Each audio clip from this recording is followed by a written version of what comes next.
Well, we have some good news and some bad news. We have some very good news, and we have some very bad news. It's okay. We'll all do this together. It'll be one big group hug. Let's start. Let's start with the bad news. The bad news is, unfortunately, our 2020 shows that we had rescheduled are going to be postponed once again. Rescheduled. And again, this is not something we had say in, unfortunately. Yeah. But pandemic. Everyone else is doing it. It wouldn't really be wise for us to bring people out and, have everyone gather before it's perfectly healthy to do so. And safe. So we have to postpone. We do not have technical dates yet. So as soon as we have those, we will let you know. And the shows are being rescheduled, so not canceled. So do not fret. We will see you eventually. We are still going to do this tour. We have talked it up way too much. We are so excited. It is going to happen. Please love us still in 2021 and come to our shows. We do have some good news because of the cancellations or the postponement, if you will. We have decided to host another virtual live show. Yay! We had so much fun the first time. Yes. And this time we're kind of switching things up a bit to spice it up, if you will. Yes, we're going to be doing a listeners edition. So instead of us telling a story, we're going to basically be doing a listeners episode, but live. And instead of just using a batch of listeners' stories that we currently have, we want people to submit the scariest stories that they've ever experienced, either them or their friends or someone they know.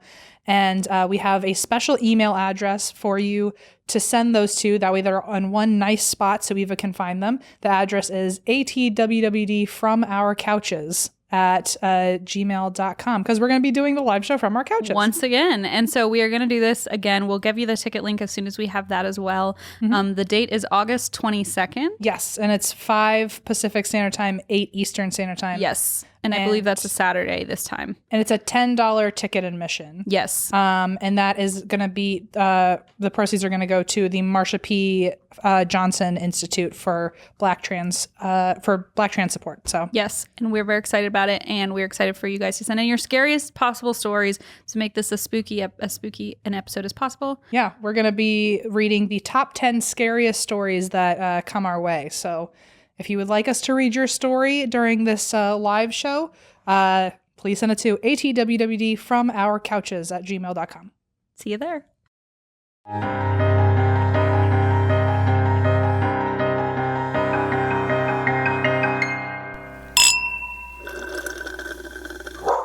Hello, welcome to And That's Why We Drink. Hello, fresh. Welcome. Your friendly neighborhood paranormal true crime podcast. Your friendly and fully anxious paranormal show.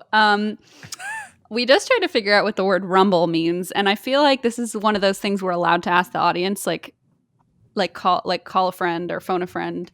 It's one of those things where I'm willing to hate myself later when we get a million tweets about it, right? Because it's just a simple Google search of what the definition is, and I just choose not to do it. I mean, to be fair, we are sitting here recording, so it is a little more difficult for us to Google right now. But I just want to know what everybody else thinks it means, because we said ready to rumble, and I was like, ready to do what exactly? And it's like, Christine thinks rumbling is. Well, I said hanging on your knee. I thought that because that's the sound you make when you are ready to rumble. But you're right, that wouldn't be actually rumbling. But you're right, maybe it means. Okay, I think I know. Can I guess? I'm raising my hand. Do whatever you want. I'm gonna guess that it means to fight. To rumble, we're ready to rumble. Rumble is a specific act in fighting. I feel like it's taking someone down to the ground. Oh, I see. Okay. Or rumble is to roll around, like a wrestling move versus a fighting move. Yeah. To tumble, like you said, tumble, rumble, like a rough tumble, maybe. Yeah, there we go.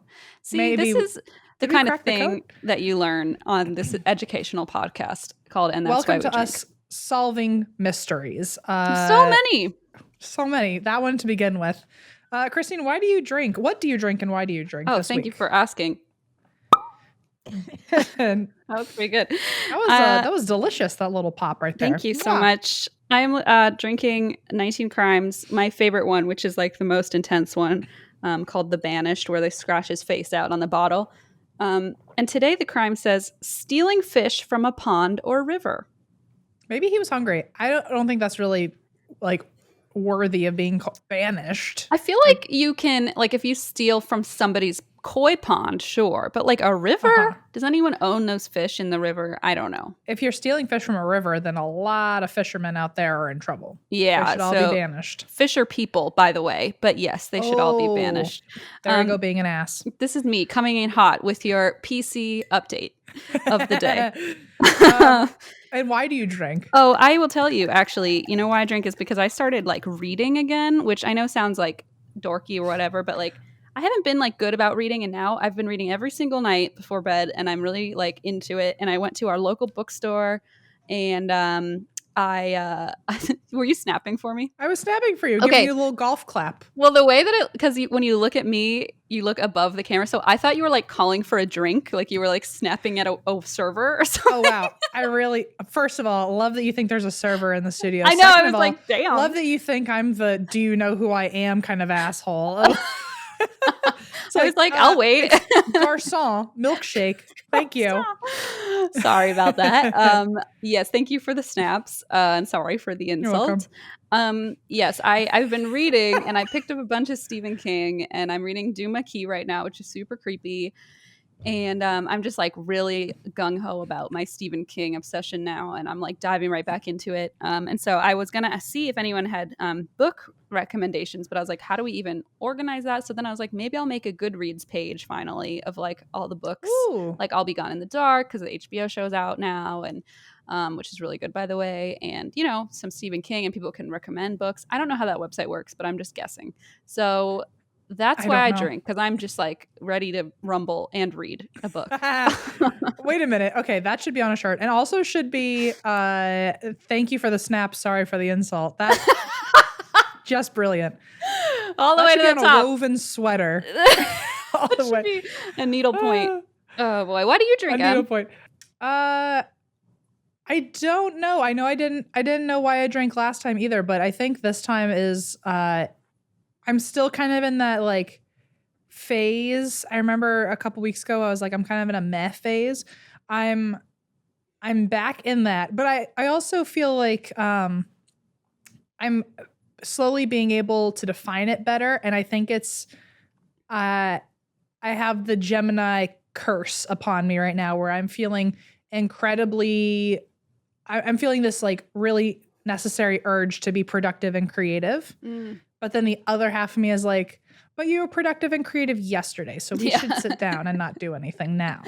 And so I have all these kind of like ideas in my head, but then like I don't have the gusto to like execute them. So then I ends up with this like weird lopsided guilt that I created on my own. It's a very like perpetual. I totally get that. It's like weird pressure that you've invented on yourself, and like everyone else is like, you're fine, but your brain is like, but what about all those things that you want to do? I've literally done nothing wrong, and yet I am a failure. Yes. It's just like #depression. I think like it's just I think you're like spot on, and I bet you so many of our listeners right now are like, yeah, exactly. Because I think especially with this quarantine, like you can't distract yourself like we used to. And you can't feel productive like by going to the bank or whatever you did that day. So like you're just stuck inside. What's interesting is I'm doing that thing again. This is proof why I think I actually have some ADHD tendencies, which I have still not gotten diagnosed officially. However, I am just finding reasons more and more every day. I can't wait to just like give a list to my therapist and be like, please just tell me I have ADHD. You're just like, I already wrote it, sign at the bottom, we're good. And by the way, my ADHD list of reasons why I have ADHD is actually like a totally different list because I couldn't focus on the right list because I have ADHD. Like last night I was trying to do my notes, and you know what I did instead? I fucking Googled literally every single cast member of Degrassi just to see where they were in the world. And then like, I like bookmarked like my favorite ones that are like really doing something with themselves. You bookmarked them. Like why? Like why did I do that? I don't know, but I just like I got so laser focused, tunnel visioned into it where I was like, well, I gotta know now. Like I've already caught up with 30 of them. I gotta know the other 50,000. So well, it sounds like you were very dedicated to that one task. So So that one task that was not needed at all. And then this morning in a frenzy, I woke up early to finish the notes I should have done last night. So Yay. It's one of those things where it's like, I'm finding ways to be productive about the things that literally nobody cares about at all. And neither should I. Yeah, so I feel that's why you I drink. for sure on that. And I will drink to that from afar. And as someone who knows you and from an outside perspective, you are doing a lot of work, and you have done some things in past recent weeks where I'm like, holy shit, I need to up my game here. So do not even. Thank you. I'm just like, I'm always here to tell you how much you're doing for me and the show and other people. And like, I mean, even our listeners, as far as like Marvel Mondays every single week. And we do you like do the thing, the Thursday happy hour. And I do the thing. You do the thing. Yeah. I appreciate that. And I mean, it's such an obvious thing that like does not need to be said, but like, it's so easy to forget about the things you actually are doing consistently and just focus on the things that like you're not working on. Totally. Like, there's so many random projects. Like it does not even necessarily career projects, but like, oh, I've been wanting to get this thing done in the apartment. And then I just look over to like that corner of the room and I'm like, I don't want to. And then I just end up hating myself. And then suddenly a week has passed and you're like, why am I such a loser? No, I get that. And I feel like one of my biggest fears or like issues in life is the feeling of like wasting time or like losing time. And so that feeling of like, I could have done so many things in the past. I literally waste time thinking about how I'm wasting time and how much I hate wasting time. And yet now I've spent 3 hours lying in bed thinking about how I'm wasting time. I also have a tip, which you're not going to love because I know you don't like to read. So this is actually for everybody else who likes to read, actually, this is a tip for you. I have found that reading it puts you to sleep much faster because you're not staring at a screen, which usually I'm watching Queer Eye so that I stay up till 4 a.m. But now I'm reading. And so it like helps you fall asleep because the screen's gone. But also I feel way more productive if I've read like a chapter of a book or something, even if it's just for fun. So that is one thing that I recommend is like, if you do like to read, like read for an hour and then you'll be like, oh, I feel like I've educated. I don't know. It feels productive more than like watching TV sometimes. You know what I've been doing is it's not really reading before I go to bed. I'm very good at, not very good at, how do I say this?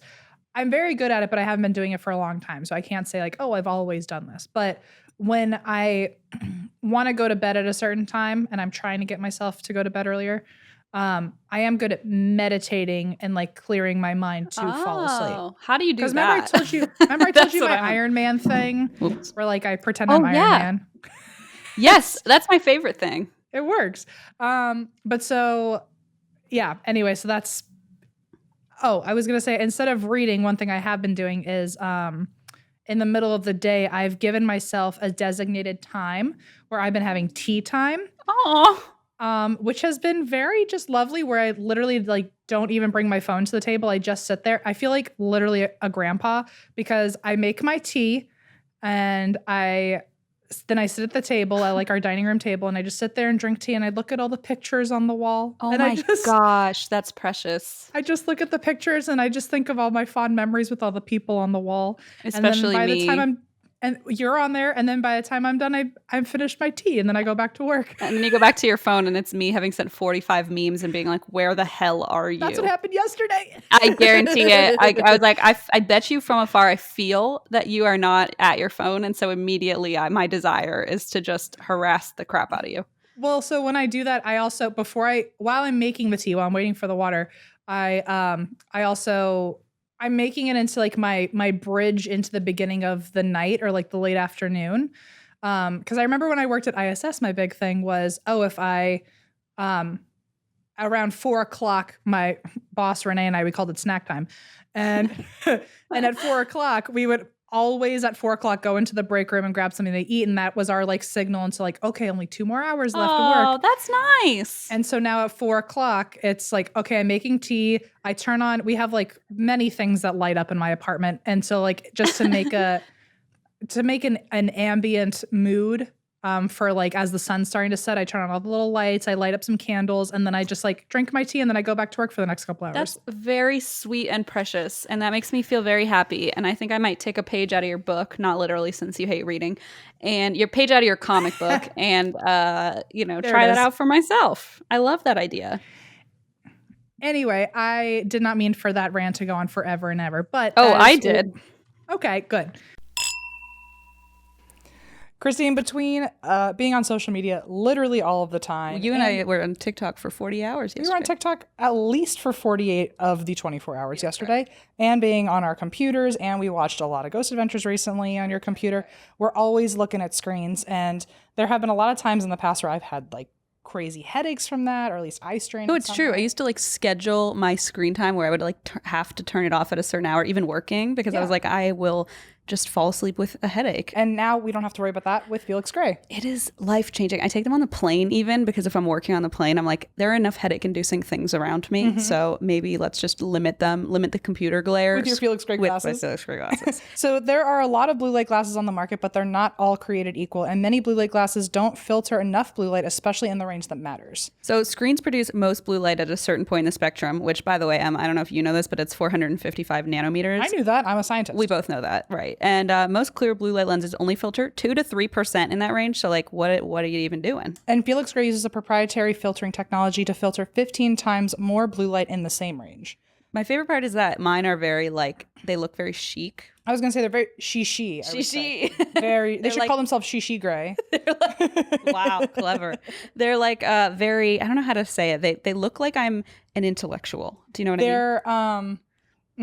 And they're elegant and astute. That's right. Yes. And so when I'm on the plane, people are like, wow, what an astute passenger. They can see the headache just shedding away. Just shedding away. So go to felixrayglasses.com/drink for the absolute best quality blue light filtering glasses on the market. That's FELIXGRAY glasses.com/drink. Shipping and returns are totally free at Felix Gray, felixrayglasses.com/drink. Hello. Fresh. Okay, guys, everyone, if you are brand new here, welcome. If not, you know exactly what we're about to talk about. The delicious and I was going to say voluminous. It doesn't make sense, but we're going to stick with Glowing, beautiful. Glowing Queen HelloFresh. The meal kit that everybody loves, that we love especially.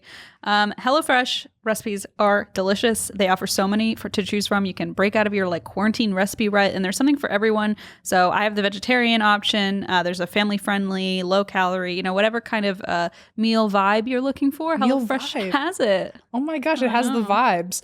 Also, it helps you save time and stress effortlessly. HelloFresh offers contactless delivery to your doorstep for easy home cooking with the family, and you can save up to 28% by using HelloFresh versus your grocery store, which, I mean, just another reason to knock it off your couch, really. That's all we want. At the end of the day. HelloFresh is committed to giving back. They are committed to making fresh, delicious food available now more than ever, and they've taken extra steps to keep its employees and customers safe. For example, they've donated over 2.5 million meals to charity in 2019, and this year they're stepping up their food donations amid the coronavirus crisis. So not only are they helping us eat well and be safe, but they're helping others do the same. Okay, so I just had this pesto chicken from them with this lemon couscous. I also, in the box, there was also a chicken teriyaki meal. I mean, they nail it with their chicken. I know I've talked about their pork tacos before. Yeah. I've talked about, they have right now they have these turkey burgers with like sriracha on them. Okay, and even though I'm vegetarian, they have this veggie chili, incredible, this Mediterranean veggie sandwich. It never gets old. It never gets boring. It's always delicious. You're not missing out if you're using HelloFresh. Bingo. That's it right there. Go to HelloFresh.com/80drink and use code 80drink to get a total of $80 off, including free shipping on your first box. Additional restrictions apply. Please visit HelloFresh.com for more details. That's HelloFresh.com/80drink. Use code 80drink to get a total of $80 off, including free shipping on your first box. Please visit HelloFresh.com for more details. Additional restrictions apply. So our episode, or our story this episode, is one of those things where I, once again, am shocked that I never heard about it. Ooh. Because no one has recommended it or anything. This was truly just a search. I actually tried to look up, I typed in most haunted places in Germany, and I was going to do like a Germany story. But literally every article that seemed like it had some meat to it was in German. And I was like, well, I don't know what to do with this. Get cracking on some Duolingo, my friend. So I ended up not going to Germany. I'm sorry. So we found ourselves in Ireland. And this is the story of Leap Castle. Okay. Which Thank God I remembered that everyone in Ireland spells everything so fucking wild and pronounces it even crazier, because I thought this entire time it was Leap Castle because it's spelled like leapfrog. Oh, sure. And then I watched one video and realized how stupid I was because everyone was like Lep Castle, and I was like, okay, well, it's like leapt without the T at the end, sort of. Thank you for making me feel better. Maybe it's not a silent T; it's just an invisible T. Right. Sure. A ghost T.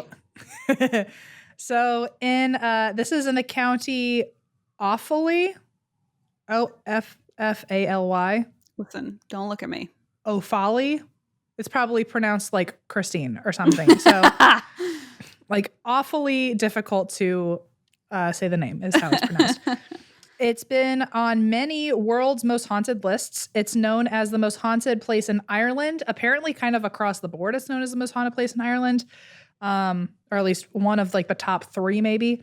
It has 20 active spirits, and it's been on many TV shows, including the 4 that I watched, Most Haunted, Ghost Hunters, Ghost Adventures, and Scariest Places on Earth. The Ooh. 2 latter being the ones we seem to have the most commentary on. Yes, is Scariest Places on Earth the one with like Zelda, the commentator who sounds like a creepy witch? Okay. Yep. Yep. That's the one. Still traumatizes me. Apparently, so I don't know what this means because I'm not from Ireland, but if you wanted to visit the castle, you can find it on the R421. I think that's like their version of a highway. It's probably like Route 421. I'm stupid. Yes. I guess. I don't know though. 6 miles from Ardmore Country House, and the person who currently owns it, named Sean Ryan, I think I heard a while ago that he no longer allows paranormal investigations in there, but you can still visit it. And in that case, you can call the number. Well, there's a lot of fucking numbers. Ireland has some wild numbers. Okay. 353-868-690547. You can call Sean Ryan up personally and be like, I would like. Please don't tell him that we sent you, though, because I don't want to be in trouble for that. For the record, I don't think that's his personal number. I think that's like the castle's number, but it's written on a few websites to be like, oh, you like he wants people to visit and you can call here. Oh, great. So then go ahead. Never mind. That's what it came across as on a few different sources. Eat your heart out. So some of the sources, this is really confusing for me because the castle has multiple potential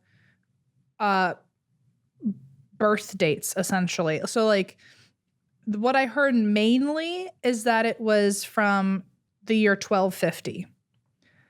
But okay. I've also heard from many sources, like there were a lot of links I went through, and there was a lot of TV shows, and the TV shows weren't even consistent as they were like interviewing Sean Ryan. So the main years I got were that this castle is from 1250, 500 BC, 800 AD, or the 1500s. Whoa, okay. A lot of wiggle room there. A lot of rumble room. Rumble room. Oh my God. So I'm going to say 1250 because that's when history, there seem to be a few facts historically about it. Also 1250 sounds so cool as a year. I mean, again, us Americans, I'm just shocked that 1250 ever existed. Oh God. And I know people probably write on Reddit about how stupid I am. I don't care. I care, and stop doing that. Listen, if you grew up in America and then someone was like, this is from year 4, you'd be like, what? Okay. So the castle, I'm going to say, was built around 1250 by the O'Bannon clan. Although some people, the reason they say like it could go towards like 500 BC is because there is archaeological evidence suggesting that this castle, or at least this property, was well used during like the Iron Age or even the Neolithic Druid times. So it goes way back. If it were used by Druids, which rumor has it that seems to be accurate, that Druids, even if the castle wasn't there yet, Druids, which are like mystic seers, at least use the property for like ceremonies, which they think could also be a reason why this place is so haunted, because maybe they summoned something. That's so cool, though. I can't wrap my head around it. I hope it's kind of true. Me too. That sounds fascinating. In Ghost Adventures specifically, and usually we make fun of Ghost Adventures for like being kind of like over the top, but every single one of the shows that I watched all had different answers to this. So I can't even knock Zach Bagans for like having a different version of this. But at least in Ghost Adventures, they said that the Druids summoned a powerful force on the land pre-castle time, and that's what causes like the main spirit here. That's interesting. But then other people say that it happened in like the 1800s. Oh, okay. So it really fluctuates. Yes. So it is one of the longest continually inhabited castles in Ireland. Fun fact. And in 1250, when it was owned by the O'Bannon clan, or at least the land was O'Bannon territory, it was called, I'm just going to say the English version, the Leap of the O'Bannons. That was the name of the land. The Leap of the O'Bannons, or the Leap of the O'Bannons. Oh, yeah. Probably the Leap. I think it's Gaelic, Celtic. I don't know. I'm too ignorant. But they have the Irish version of that, and I'm not even going to try to pronounce it. But it translates to Leap of the O'Bannons. And the legend is that when the O'Bannon clan lived there, they call it the Leap of the O'Bannons because two of the O'Bannon brothers leapt from the property's cliff to determine who would rule the family. So like one was going to die and the surviving brother would carry on the name. And the sister was standing at top going, yeah, jump. We'll see what happens. I'll take over. The sister was like, I already signed the papers. I'm in charge. Let's see if they both go. You idiots, jump wherever you want. Damn. And so I guess leap and lep mean the same thing. It's just a matter of pronunciation. So some say that it dates back to only the 1500s because the earliest clan that lived there with like the most history was in the 1500s, and they were the O'Carroll clan. And they apparently were fucking wild. Like they were the most violent family. They were super brutal. They pretty much were like, we will kill for literally no reason. And so the castle through the O'Carrolls got passed down from generation to generation for a very long time. And John O'Carroll, who was the original one to live there, he was the one that helped build a lot of the foundation of the castle. So I think that's where a lot of the confusion starts, where the O'Carrolls built the castle, but O'Bannons lived there, but also Druids were there. So I think Druids used the land. The O'Bannons probably took control of the territory, and then the O'Carrolls built upon it. Got it. That's to the best of my knowledge. It could be totally wrong.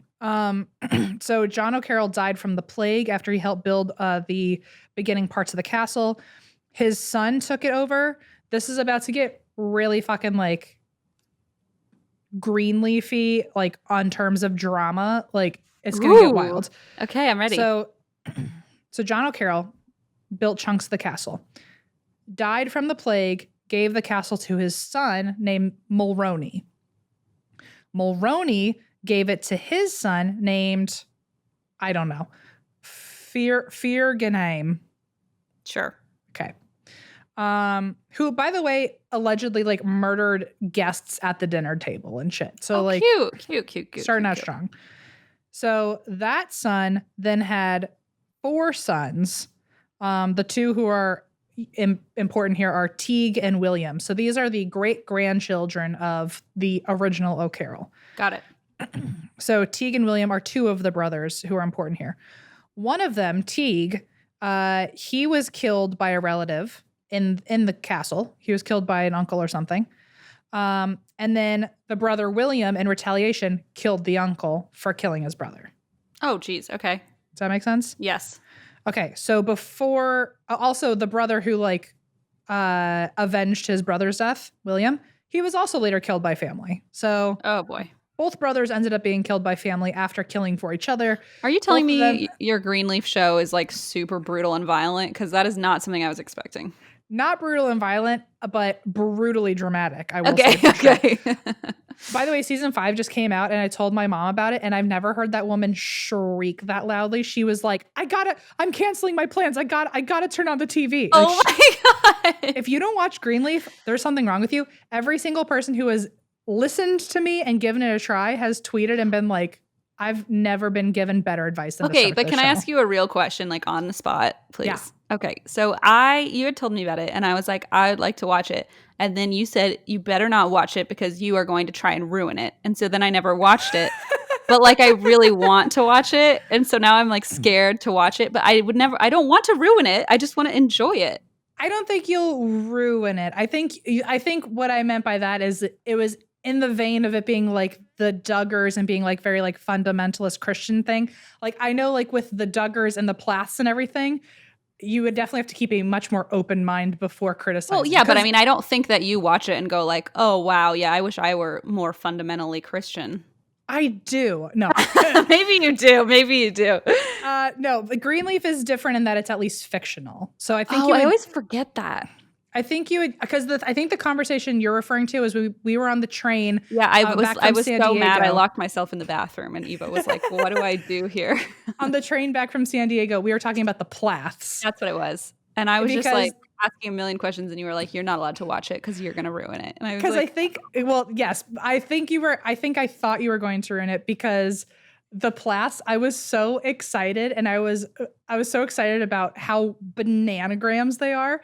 And I was afraid that in the moment that you were going to be like more nervous about their like beliefs and how scary they are versus how like bananas crazy they are.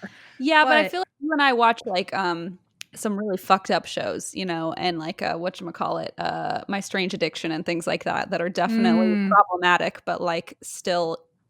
I think you're right. I think I spoke too soon. on that. I think you know the worst part that I never told you? I had already bought it on the train, and then you were like, "You're not." and then I went and I cried in the bathroom, and then I came back out and was like, no. "Okay, I'm not going to watch it." But now I'm just so jealous every time we talk about it because I'm like, all I want to do is watch these things.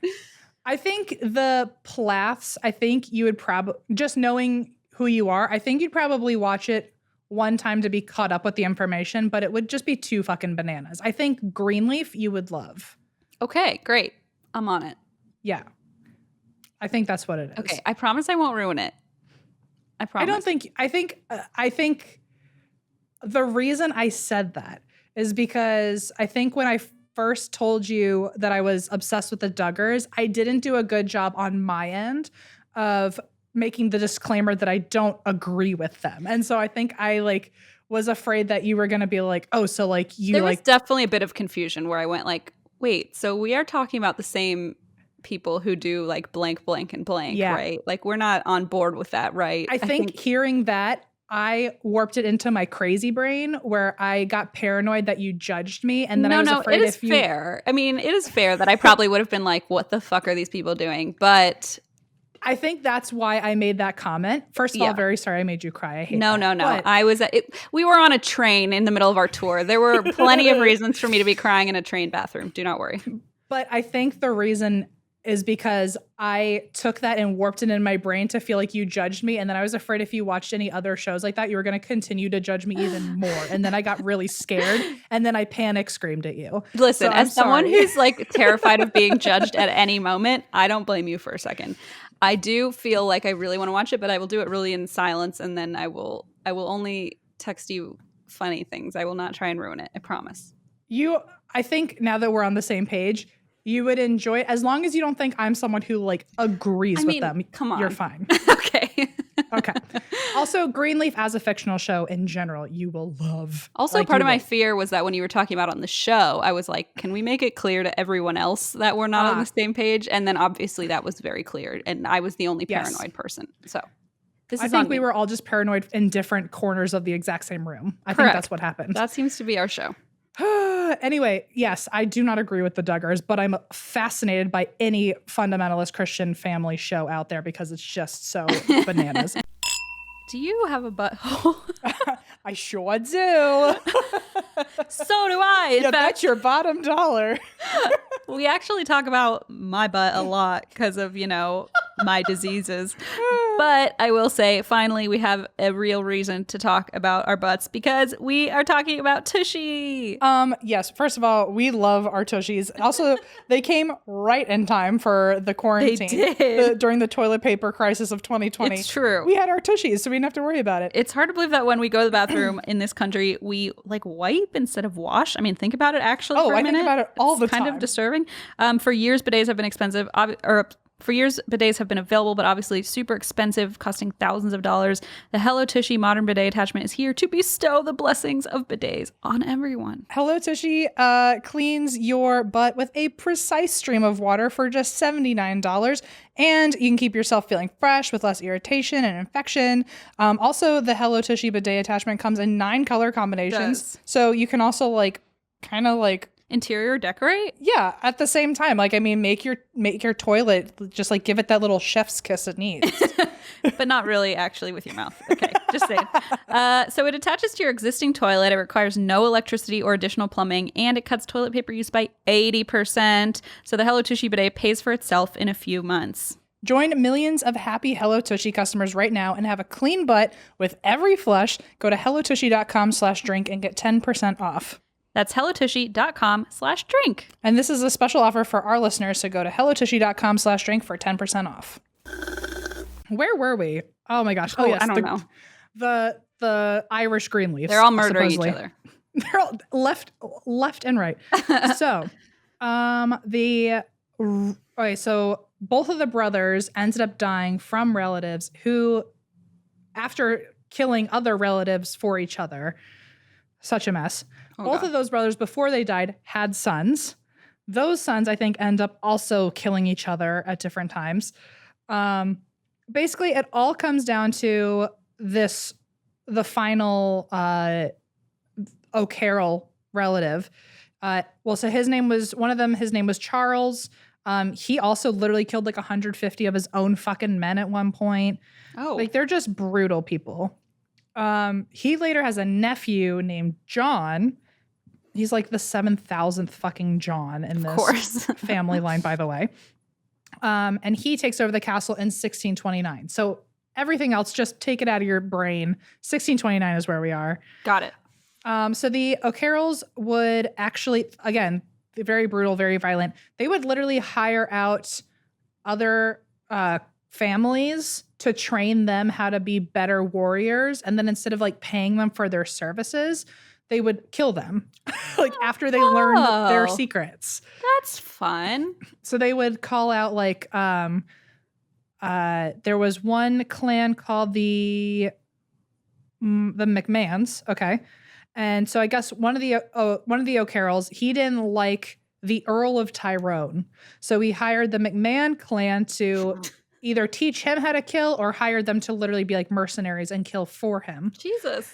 And there were 40 different people from the McMahon clan who were involved in this. And so once they finally beat out this Earl of Tyrone guy, they said let's celebrate. Come over to the castle and we'll have a big feast.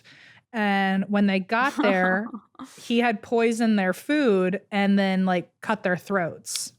Oh my, this is some Game of Thrones shit. Yeah, that's probably a better way to say it than the green leaves. I guess it's probably more palatable for our audience, or at least universally understood. Yes, that's probably yes. Also, I have never seen Game of Thrones. I should probably get into that while we're all quarantined. It's very good and very gruesome. So just a heads up. But a lot of drama. You would love that part. A lot of drama. I come for the drama. I stay for the drama. Nothing else really matters. Let's see. So then here's the other crazy thing. So I haven't mentioned this yet. There's something in the castle called the oubliette, which in French means to forget. And it's basically this trap door into a hole. And it's theirs specifically, I don't think all oubliettes did this, but theirs specifically had a bed of spikes.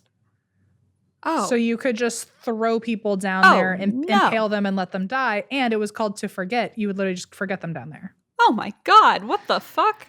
So a lot of the people that the O'Carroll clan would have over and kill, they would just throw them all down there afterwards. Just like forget about them. Get rid of the cute. Forget about them. So they also, the same thing that they did to the McMahon clan, they also did that to 39 different people in the O'Neill clan. Where they, I think either that one was the one where they poisoned their food and then cut their throats, or they like just killed them all in their sleep when they were staying at the castle or something. It's all pretty much the same and terrible.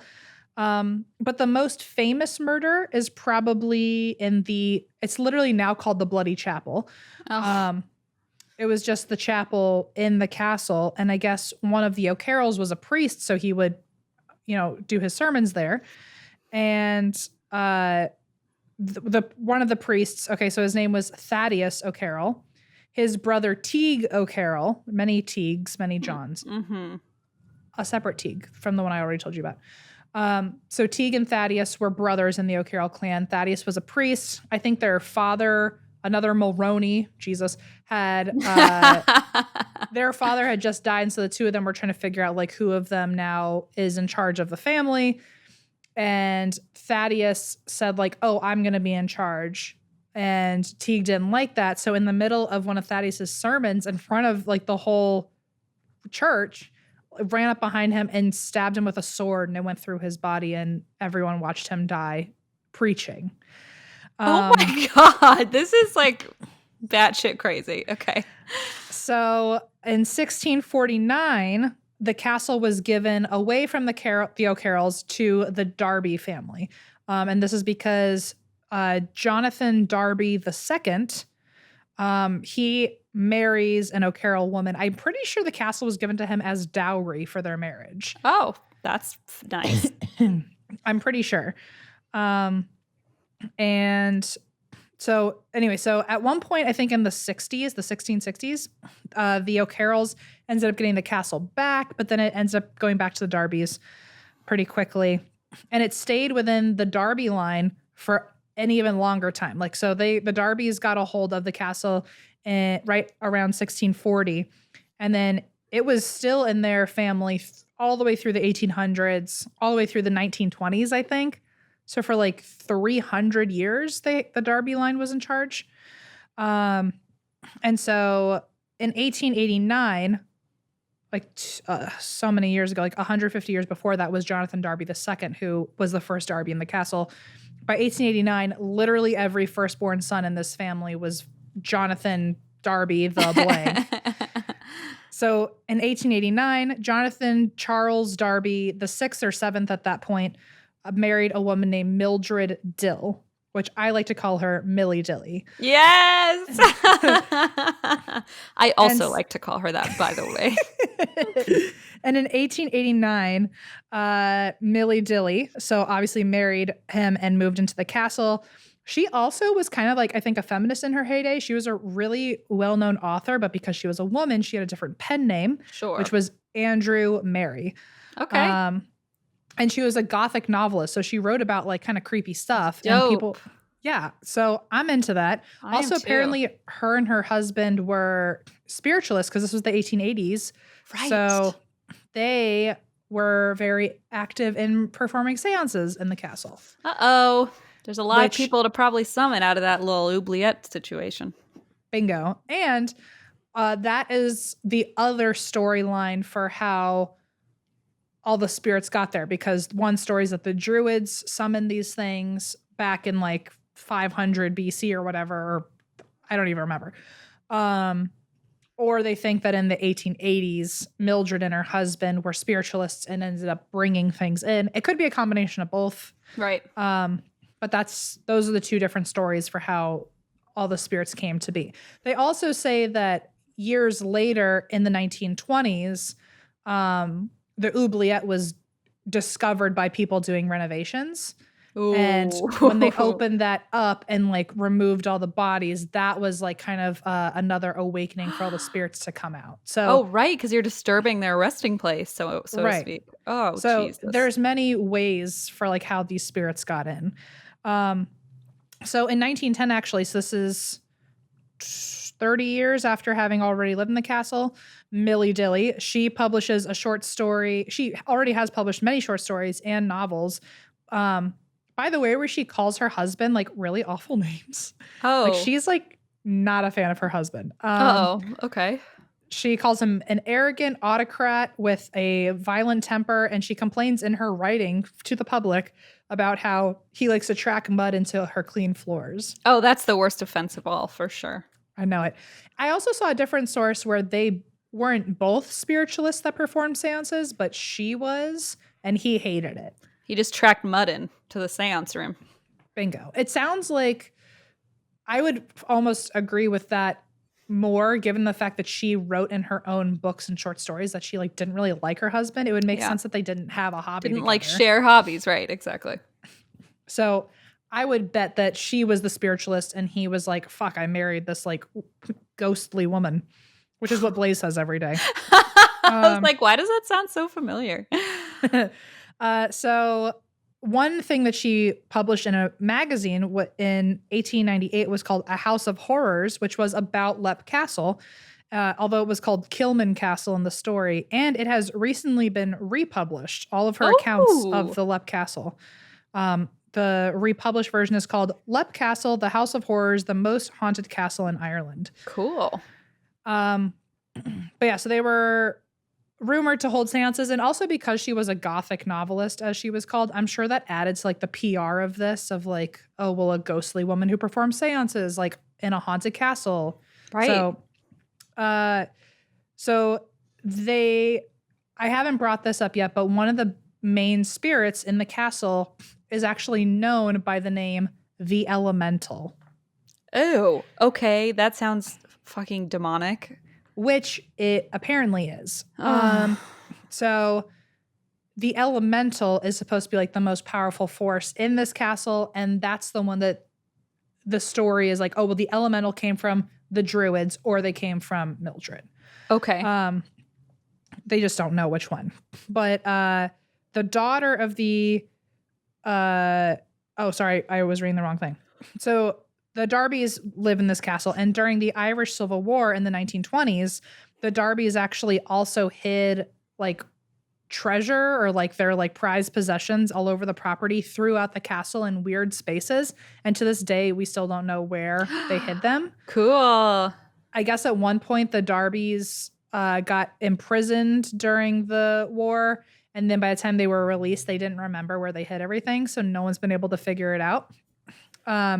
Also during that time, the Darbys, they were people who swore allegiance to the British crown, apparently. And so during the Irish Civil War, the locals did not like their castle, on top of the fact that they were trying to expand their land. And so tenants that they had living in the castle had to raise their rent. And so a combination of this made people just really hate the Darbys to a point where people started like trying to break into the castle and loot their shit, and the Darbys like up and left. They just fled. Apparently at one point shots were fired near the castle. Their yard was being destroyed.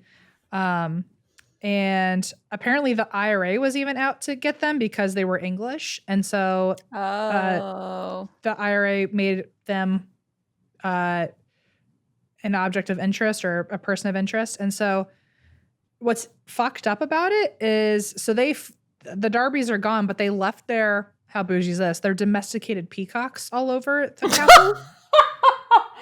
I had no idea what you were going to say, but I did not expect that. Okay. Well, the IRA apparently like they like killed all of the peacocks. Don't. Like, Are you serious? As like Why? just like as an extra fuck you to them. What the fuck? And then hung them from that. hooks. Hung them from hooks on the top of the tower to warn people. Oh no, that's so fucked up. Of all the things so far, that is the most fucked up. Sorry, animals get involved and it's bad. I know. Especially when they were domesticated and they seemed like they were kind. They were like little pets. Yeah, little peacocks. Nope, never mind. Okay. Don't even try. I don't want to know where your brain's going to go with that one. Okay. Okay. So then an unidentified group of 11 men broke into the castle, because remember, people are trying to loot this place. Right. A group of 11 men break into the castle. They smash the furniture into firewood, and they literally set the castle on fire. Oh. Apparently, one of the tenants who was still living in the castle gave his account of what happened, and basically this group of men were banging on the door, and they said that it was like 2 a.m. They were banging on the door, and they said that they needed a place to stay for the night. And since I think he was like I don't know, he worked there in some capacity, so he let them in, and they held him at gunpoint with his wife and child, and he begged them to let them go. And they said, okay, you have 20 minutes to grab your shit and leave and never come back. And so after 20 minutes, they left, and then these 11 men set the entire building on fire. But they only got like the north wing of the fire, or the north wing of the castle. That night, after the fire was going out, people looted and took as much as they could. And then the second night, it caught on fire again, and the rest of the castle kind of got destroyed. Lord. So there are some artifacts left because some of the furniture was saved, but for the most part, it was just kind of all destroyed except for the foundation of the castle. Everything inside was gone. Oh, and then after that fire, when they were trying to do renovations, that's when they found the oubliette. Oh, can you imagine being the one to like open that up though? They found 3 cartloads worth of human bones. Okay, this is like a really probably grotesque. Sorry, Gio, so loud. This is probably a grotesque question, but like obviously I have to ask now. So if they threw people in there on these spikes, did they have someone who came and like removed them from the spikes so that the next person could go on the spikes? No, according to Sean Ryan, at some point eventually their bodies were just being thrown on top of old bones. So they like instead of the spikes, they were just left building there. And building. So they didn't even necessarily die right away. They just like were left there to die. That's even worse. Oh no. Yeah. So some of them were impaled with the spikes, and then over time they were just falling onto bones and then just suffering. And also think about the fact that this was in 1922 that they found the bones, and those bones went arguably back to the 1500s. So it was like 400-year-old dead bodies. Like I mean, it was just like that's just bones recipe for spirits. Horrifying. So once the third storyline for like all the spirits coming out is that, you know, once they opened up the oubliette and removed like 400-year-old dead bodies, that's when the spirits got really crazy. But if you think about it, like 30 years or 40 years before that, Mildred was already doing seances there and writing about how haunted it was. Like she had all these short stories about all the crazy experiences. So that story's kind of debunked. Although you could argue that once they opened up the oubliette, that's when it got really fucking wild. That makes sense. So these are just some of the reports. Also, there happens to be something called a murder hole room. And that's not that? Which like they don't really give any more information because they say that the murder hole room, they don't know where the exact location was, but it was the site of an O'Carroll murder. And it's like, okay, well, there were like 50 O'Carrolls murdered around here. And there's a massive oubliette dungeon with spikes. I'm imagining that's the murder hole. Right. That's weird. So there could be more than one murder hole, so to speak. There could be. And it like just got removed during renovations or something. And we'll just never know about it. Ugh, okay. But anyway, so these are just some of the things that have happened there. Let me see. Oh, I lost it. Oh, one last thing. So the castle since the 1920s ended up kind of falling into complete ruin until 50 years later in the 70s. One of the O'Carroll ancestors named Peter Bartlett purchased it, and he tried to do as many renovations as he could, but then he died, I think, in the 80s. And then by the early 90s, Sean Ryan and his family bought the castle, and now they're trying to do renovations. Okay. So that's where we are today. Sean Ryan and his family still own it. Right. We have his phone number. I remember. We all have his phone number now. He's probably, maybe his kid listens to this podcast and he's like, God damn it. Like I should never allowed that to be public. So here are just some of the things. So apparently there are reports of bright light in the windows and spaces where there is no electricity anymore. People usually with the elemental who is like, I don't like that. the combined being of all negative energy in the castle like is combined into one manifestation. Apparently when the elemental is around, you'll smell burnt rubber. Let's see. Also, apparently the elemental is the dark shadow figure that people see lurking by the stairwell. Apparently he loves being by the stairwell. In the priest's house, which was an actual part of this castle, people see apparitions, and one of the Darbys even said, quote, "There is something heavy that lies on people's beds and snores, and they feel the weight of a great body pressing against them. A monk also walks in at one window and out the other." So that's terrifying alone. And then there are two spirits of little girls named Emily and Charlotte, and they're seen playing in the main hall, and they lived on the estate apparently in the 1600s. Apparently Emily died at 11 by literally falling off the fucking castle. Oh, shit. And people will still see a little girl falling, and then before she hits the ground, she disappears. But there have been people who freak out being like, someone's falling. Of course. And then they're like, oh, no, that's just, they're like, no, it's a little girl. And they're like, no, it's okay. She does that every day. She does it every morning. She just wants attention. Oh my God. But she apparently like slipped and fell. So people still see her there. Also, Charlotte was her sister, and people still see Charlotte. So there's different manifestations or different experiences people have. So some people, when it comes to the little kids, will see Emily falling off the tower and her sister Charlotte kind of like dragging Emily away with like a broken leg. Like her leg looks really fucked up. Jeez. People will also see Emily and Charlotte playing together throughout the castle. And like apparently Sean's daughter, who like, by the way, imagine being a 12-year-old and you have to go live in the most haunted castle in the country.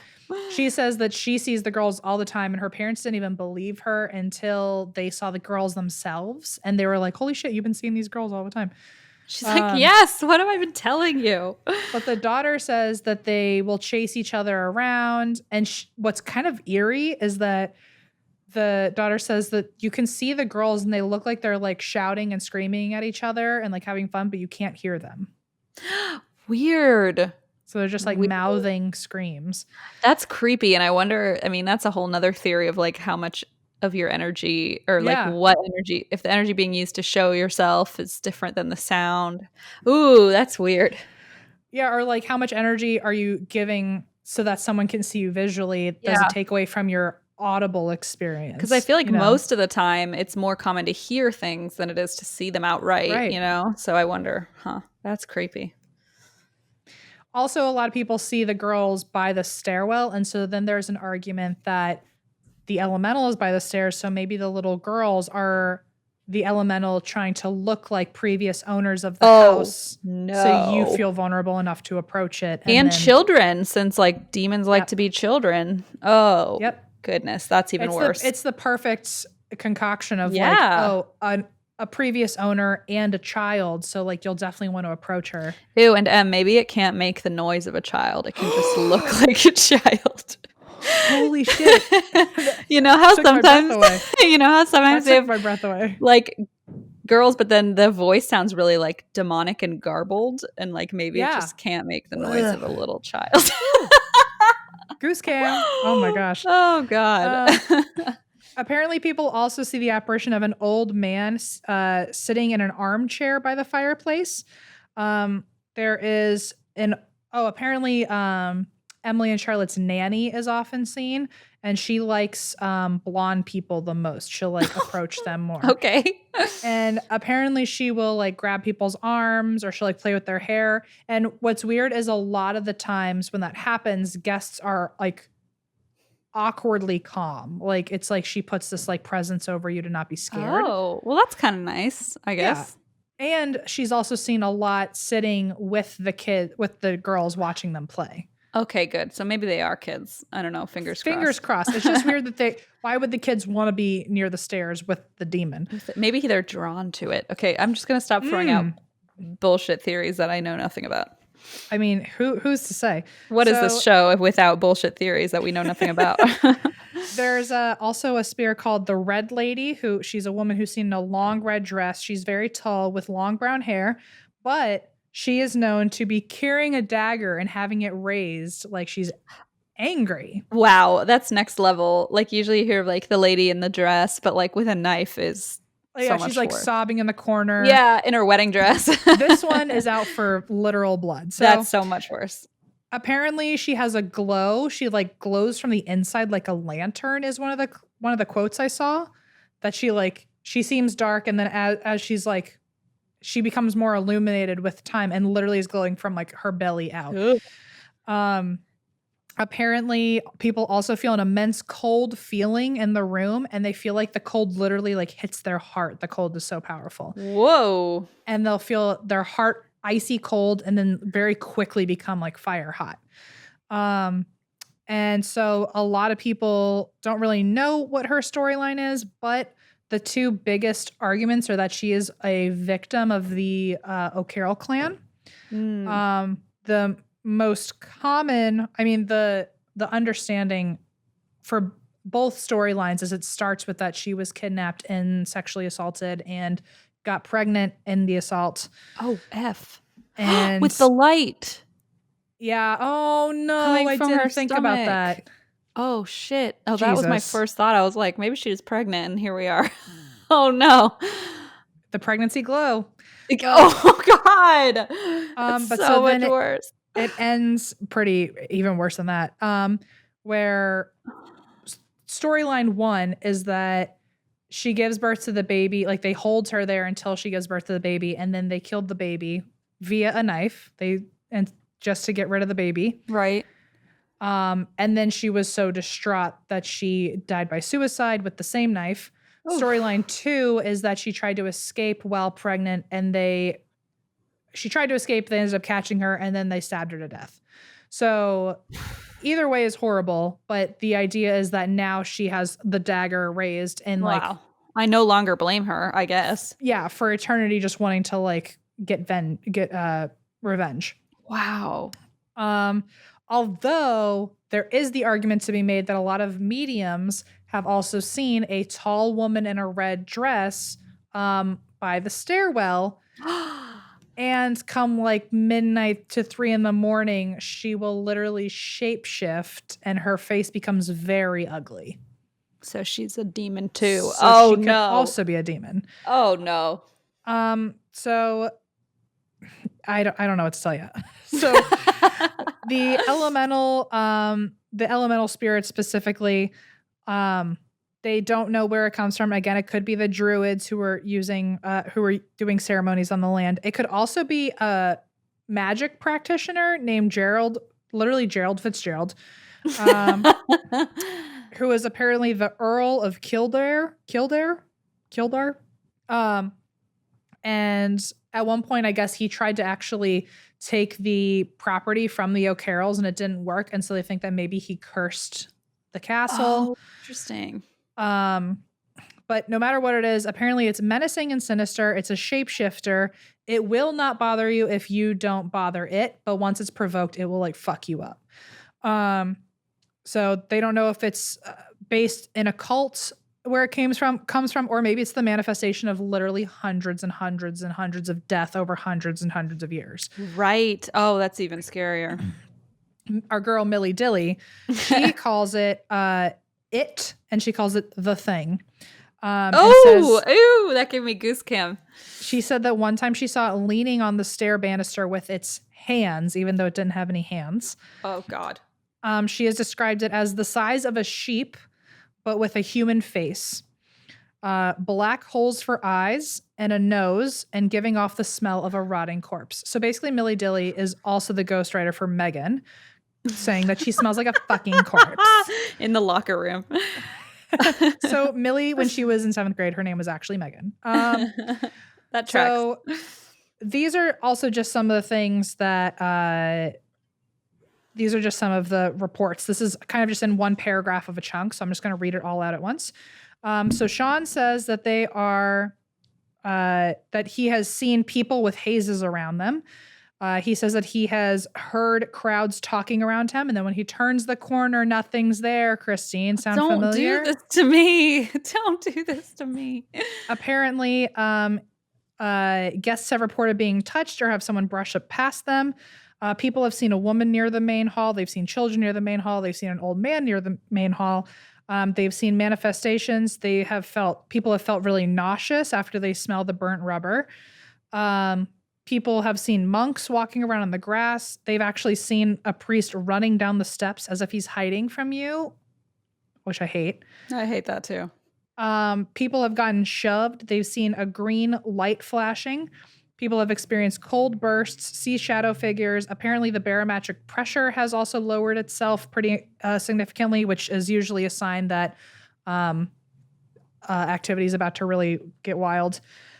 People have seen a bearded face with a hood flash in front of them and then shimmer away. No. Bam, face, goodbye. I like the shimmer though. It's like a little zazzy. It's the razzle dazzle. Razzle dazzle, ready to razzle dazzle. Ready to razzle. Okay. Also, they've gotten EVPs, which in the 4 shows that I listed earlier, I listened to them, and I think almost every show got kind of a similar EVP, and it's really like gut wrenching. But it's a woman screaming like truly for her life. Oh, no. Which you could argue is the lady in red being stabbed or anyone being thrown down the oubliette. Sure. They've also gotten EVPs of, they only knew this because Sean was next to them and could confirm it, but they've gotten EVPs of a man speaking in like 1400s Gaelic. Oh, that's weird. Because they were like, we don't know what this is saying. What is he saying? And they were like, oh, it's in Gaelic. That's why I don't understand. Creepy. People have showed mild signs of possession by feeling really aggressive and agitated and felt like they're being scratched. People's arms and shoulders have been grabbed. There's been loud bangings, loud sounds of someone following you, like very clear sounds of someone following you. People have experienced static shocks when they shouldn't have. They've heard chanting. And then let's see. Oh, my favorite is Sean said that pictures were taken off of a wall and left on his bed. Ew. And it was because he had a medium in there at one point who said like, okay, the spirits here have 3 requests. Like, don't ever lock this door, don't block this wall ever, and don't do something else. And he like blocked the wall. He like put furniture in front of the wall just for like a night, and he woke up the next day and had like the picture frames all on his bed. Goodbye. I was like, has he called it a gentle reminder? A gentle reminder. Let's see. People also say that they see the ghost of an old man climbing out of the oubliette. Horrifying. Charlotte has been seen calling out Emily's name, which is interesting because you can audibly hear her that time. That's a good point. Electronics will die when fully charged, and then a couple minutes later after you give up using them will turn themselves back on and have a full charge. Nope. You can hear whispering in your ear. People have felt blowing on their face. EMF detectors will spike, and people have seen orbs. In the show Most Haunted, one of the guys says that he has a weird feeling that there's a spirit nearby, and so trying to get evidence on camera, he starts provoking the spirit and really instantly gets shoved harder than like a live human being can shove a person. Oh dear. And he's so scared. Like, I mean, obviously it's reality TV and like anyone could be acting, but like he's for sure like messed up about it. Like he's lying on the ground and like shocked. He's telling the other investigator, like, please don't provoke him. Like, let's get the hell out of here. Let's get out of here. And he starts crying on the camera and he's like just totally shaken up. He's like, I don't want to go back in there. Also, one investigator named Allison Oborn says that she actually brought an ovulus in, and the first word that came out of the ovulus was elemental. Oh, God. The other 2 words were horrible and reveal. And then she heard a lot of bangs, a lot of equipment like REM pods and stuff triggered. She heard a guttural male voice. She heard footsteps. And then with the spirit box, she heard the words leave and bitch. Whoa. Holy shit. So also on the show Scariest Places on Earth, the wife said that she has seen shadows. She thought she was talking to Sean and realized there was no one else in the room with her. Let's see. Oh, apparently I found out through Scariest Places on Earth that there are still druids out there today, or practitioners at least, who have gone to the castle. And I learned a fun fact about druids. Fun Tell me. fact. One of their practices is when they're in a haunted place, they will make themselves burp on purpose to prevent spirits from possessing them. Interesting. So fun fact, like bring a can of Coke and get a little crazy.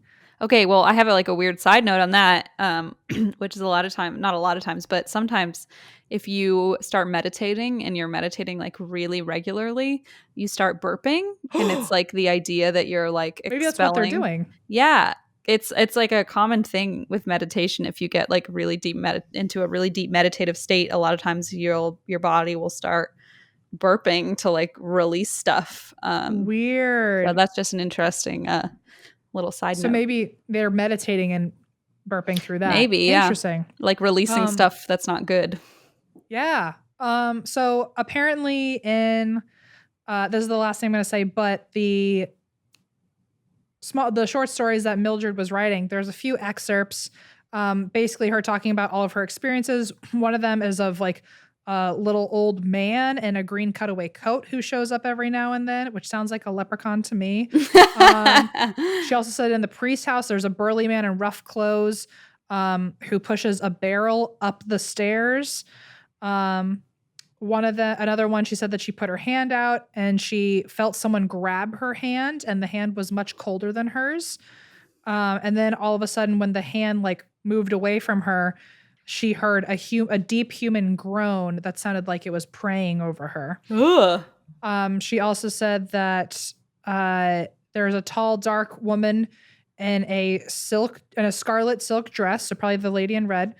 And Mildred said she haunts the blue room, which always used to be the nursery. She sobs at the foot of the children's beds. Oh. Also, she also talks about the lady in red again, saying that oh no, this isn't Mildred. Sorry, this is the show Most Haunted, where the medium saw the tall lady in red shapeshifting. Said that the face changed to a grotesque one, and the woman at different points in the show was hitting people's hands so hard that one of the cameraman's cameras went flying. Someone was holding a soda can. The soda can went flying out of their hands. Oh, shit. Apparently the audio kept cutting in and out, so they had to like get rid of certain scenes because they didn't have audio. Apparently she changes shape and she can shift all the way into an animal, which would confirm Mildred saying that it looked like a sheep with a human face, right? Oh, yeah. And then that's about it. But I'll end on a quote from Scariest Places on Earth. They interviewed Sean's little like 12-year-old daughter who said, quote, "I do think the spirits will be here for a long time after we're all gone and dead. And the next people who live in the castle will probably come back to haunt them too." Oh! So that's Lep Castle. She's like, I'll join them. It's fine. Oh, you know what's weird about that sheep thing? Well, I don't even know if that's weird, but like, you know how they say goats are a demonic symbol? Yeah. Maybe she was seeing a goat, not a sheep. Maybe. Anyway. I feel like to other people they look very different, but I'm like not a farmer. I don't know what they look like. They probably do, and also I feel like if you lived out in the land in Ireland, you probably know the difference between a sheep and a goat. So you're not an ignorant realistically, dummy. I do know the differences like between a sheep and a goat, but I can understand like it's tiny and white. Like like in the distance, maybe you're not sure. I don't know. Right. I don't know. Wow. Well, that was spooky, and probably is one of those things that will scare me tonight when I'm home alone. So thank you very much for Yay. That. You're welcome. So I have a story for you. Last week I said I had some unsolved cases that I wanted to talk about. So this is another one. Yes. Oh, perfect. This was suggested to me by my pal, Disgruntled Pelican on Twitter, who's just a Twitter follower that I always enjoy interacting with. And they suggested that I cover the disappearance of Kyron Horman. Do you know about this? Not even a little bit. Perfect. So I didn't either, to be fair. Okay. This is a big case up in Oregon. What year? 2002. Okay. I don't feel too bad about not knowing it then. No, yeah. It's not very current, but it's still unsolved. Got it. So, Kyron Richard Horman was born September 9th, 2002 in Portland, Oregon. He was the son of Desiree Young and Kane Horman, who was an engineer for Intel. Desiree and Kane divorced 8 months into her pregnancy with Kyron. And so I found this YouTuber named Kendall Ray, and she covered the story and did an awesome job. I got a ton of research from her. And according to her video, Kane actually cheated on Desiree while she was pregnant with Kyron. And that kind of was confirmed by a couple other sources that I found when I went digging a little bit. I see. Okay. So Desiree was pregnant with Kyron. Her husband Kane cheats on her, then with another woman. Then they are divorced for, quote, irreconcilable differences. And the two had been granted shared custody of Kyron until 2004. I said that takes place in 2002. I meant 2010. I'm sorry. He was born in 2002. I feel a little shittier about it. It's okay. It's okay. I don't even know why I said that. This is the 10-year anniversary last month. I see. Okay. Sorry about that. He was born in 2002. Okay. So they shared custody of Kyron until 2004, but not long after that, Desiree was actually diagnosed with kidney failure, and it required extensive medical intervention. So Kane, Kyron's dad, took full custody, and even though Desiree was still really close with Kyron, and they saw each other a lot, Kane kind of became like the sole parent as far as like raising Kyron and that kind of thing. And in 2007, he actually married the woman that he had been seeing during Desiree's pregnancy. And her name is Terry Moulton. Okay. And in 2008, Terry and Kane, who were now raising Kyron, gave birth to their own daughter. And she had also brought a son from a previous relationship into their home. So, like I said, because of Desiree's health issues, Kyron lived with them for the most part, but she often visited them, and vice versa. He would go and stay with his mom for a few days, and they were still really close. And it was just for health issues. She was still a really good parent and all that. In 2010, Kyron was a second grader at Skyline Elementary School, and he was 7 years old, and that's when the case begins. Ooh, okay. Dun, dun, dun. Knuckle and buckle. Knock and buck. Knock and buck. Let's crack into it to appease all the people who hate the other phrase. So that day, the school was hosting a science fair. I didn't even say what day. June 4th, my birthday, 2010. Oh. Happy birthday, Kristen. Yeah, good day for me, perhaps. It would have been my, 19th birthday. Not a great day for the family. Question, were you ever part of a science fair? I think so, but I feel like I probably just like procrastinated and didn't really participate. What about you? Oh, I loved the science fair. I bet. So my mom, one of her favorite memories of my childhood was in 4th grade, we were part of the invention convention, and my mom is very proud of me, although it literally is so stupid. Like it's one of those things where like only if you're a mother will it ever be like just so worth praise. But like as someone who has grown up and like with this and has hindsight, it's like such a trash moment. Tell me. So my invention, because I had a cat at the time, I had a cat and a dog, and the dog always ate the cat's food. And so I made the cat box, which is like not an original fucking name, but it was literally, I mean, if we're being super honest, it was a glorified basket over the fucking food that the cat could reach and the dog couldn't.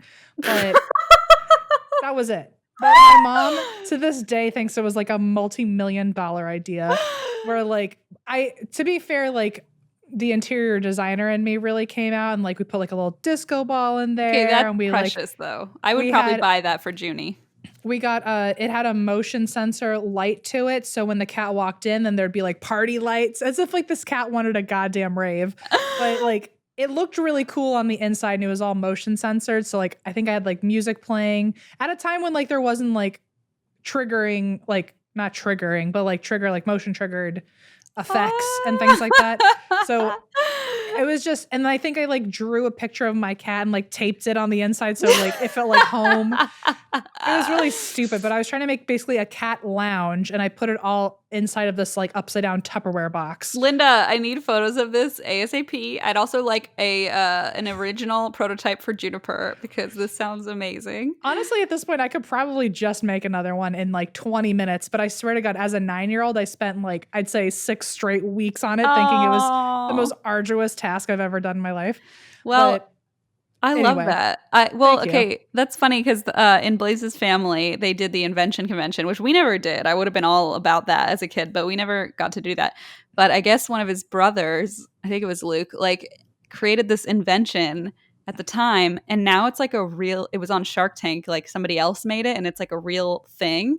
And so they're like super bitter about it because they were like, he invented that as an 8-year-old. We should have like patented it.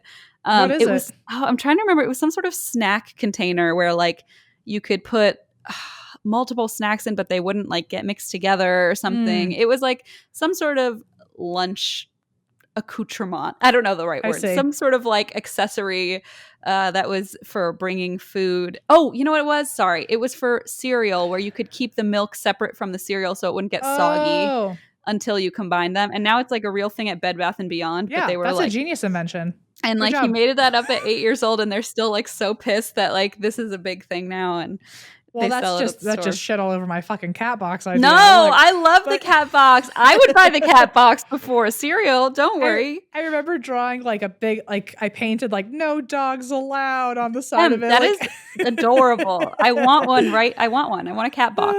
And don't change the name. Don't change the name. Cat box is perfect. Why would I? But anyway, sorry to hear about Luke's failed invention / successful invention. I know they're like so bitter, but also proud because they're like, well, apparently it was a good idea, but we should have done something about it. Speaking of which, kind of in the same vein, do you know what I was so fucking jealous about? What? All my childhood were those people who got the Pringles cases that were like glittery blue or glittery purple. Oh, that contain like their own thing that were washable. It was meant for Pringles specifically. How? Why do they get that? I didn't get one. And the ones that had I think one literally said Wonder Bread on it, but it was like the sandwich plastic container. Specifically for that, yeah. I sat there with my sandwich in a goddamn Ziploc, just dented to shit, basically a pancake. Same. And then all my friends around me had their like little like Tupperwares. And I was like, you sons of...